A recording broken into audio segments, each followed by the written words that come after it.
الرحمن علم القرآن خلق الإنسان علمه البيان الشمس والقمر بحسبان والنجم والشجر يسجدان والسماء رفعها ووضع الميزان ألا تطغوا في الميزان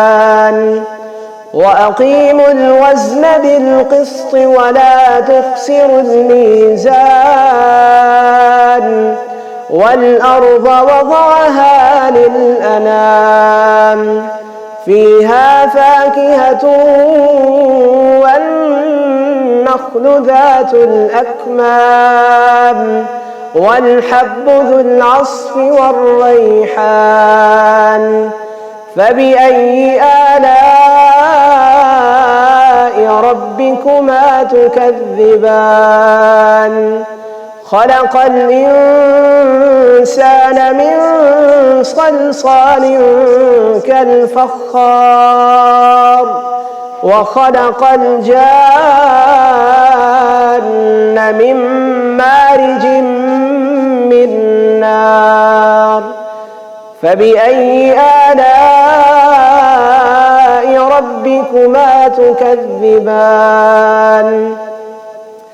رب المشرقين ورب المغربين فبأي آلاء ربكما تكذبان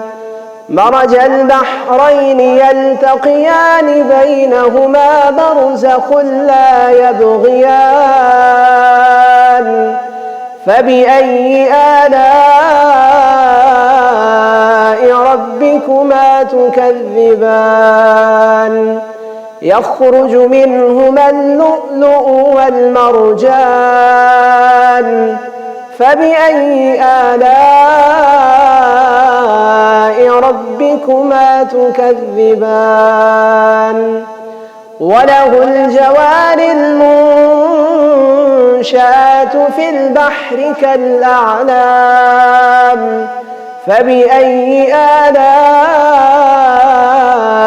ربكما تكذبان كل من عليها فان ويبقى وجه ربك ذو الجلال والإكرام.